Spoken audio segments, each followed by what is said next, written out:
Welcome friends, welcome back to the kitchen, welcome back to Sunday morning in the old cookbook show. Today we're going to do a recipe out of this old cookbook, the Detroit Times Cookbook, 1932 edition.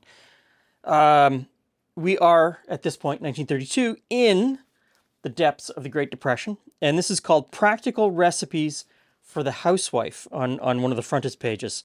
It says here, the recipes which followed were compiled with a view to supplying dependable recipes. So, I looked through this book and it is very indicative of cooking in this time period. The recipes that you see in this book basically follow what other cookbooks, be it church cookbooks or community cookbooks or newspaper cookbooks like this, are showing that people are eating in 1932. Certainly the recipes are pared back. The recipes are really simple. They don't use a lot of ingredients. They use ingredients that are easily available to cooks at that time, which isn't necessarily easy for us to get. There's some ingredients that flip super cheap in the 1920s and 1930s, super cheap and abundant.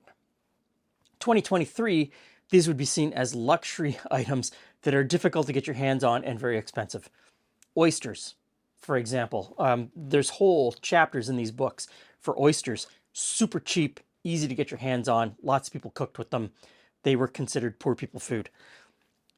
This sort of follows that line of reasoning. It uses chopped meat. So we start with ground beef, super inexpensive in this time period. And people were eating ground beef because it could be any part of the cow, and it could be all the little bits of the cow that, you wouldn't necessarily want to eat. But ground beef figures large in the cooking of this time period. So I've got ground beef, I've got some salt in there, I'm going to put in a little bit of pepper. I've got a small chopped onion, that goes in. The next ingredient is tomato sauce. There's so many interpretations of what tomato sauce could be. And what I love about this time period is that it just says tomato sauce. You are left to decide what tomato sauce means to you. I looked at this and I thought, you know what?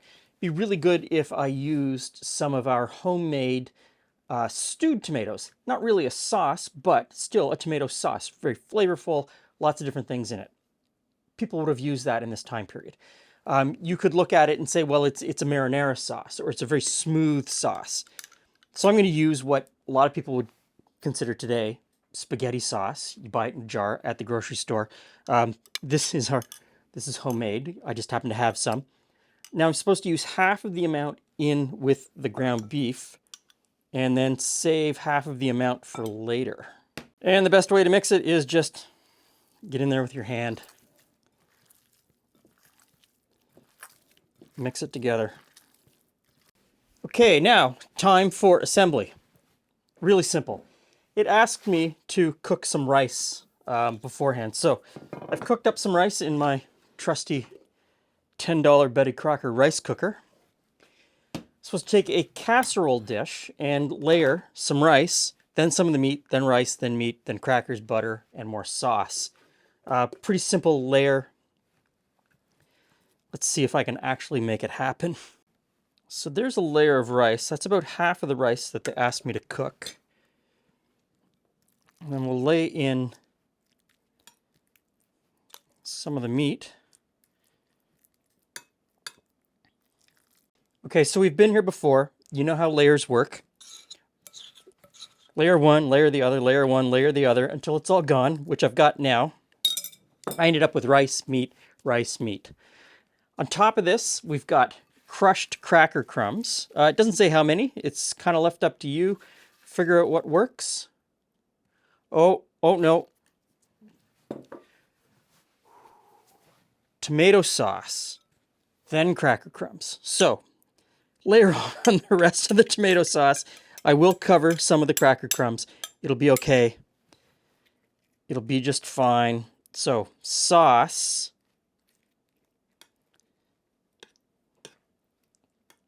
Apparently, I don't know how layers work.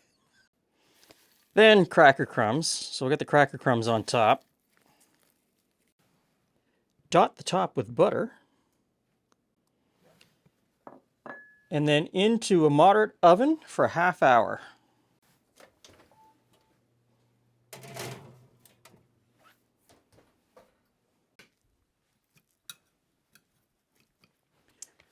Hey, Jules. Hey, Glenn. Hey, friends. That's a lot of crackers you got on there. I don't know what to say. I'm guessing it's a fork because crackers suggest that, It's it's crispy. well, maybe it might be a fork. It might be a Oh, and spoon. you've got rice. It's a casserole Okay, yeah. of I see meat that. of meat and rice. Yes, I see that. It looks like some tomato and crackers. There's another recipe on the opposing page called rice and meat casserole. Essentially the same.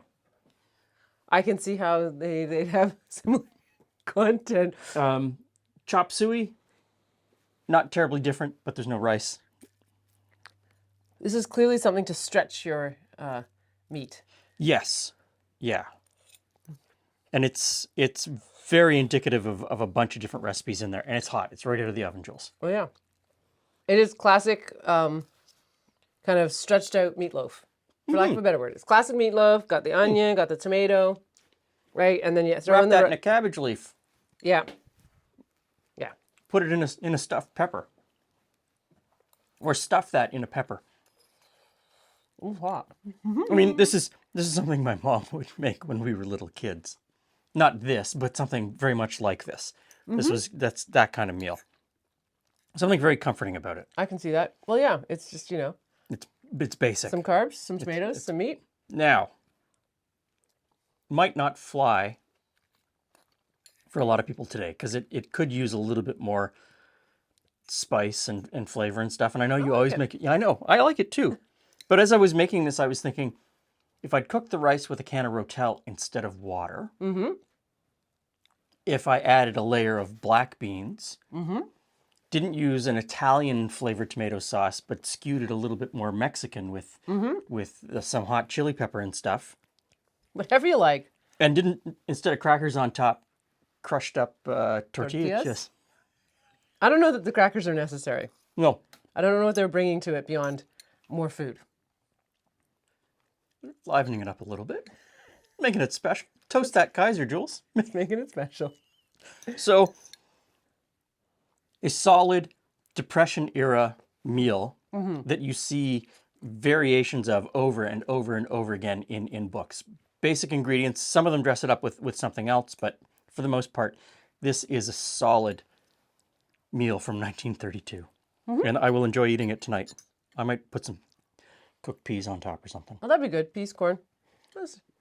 Give it a try. Let us know if your family made anything like this when you were growing up. Thanks for stopping by. See you again soon.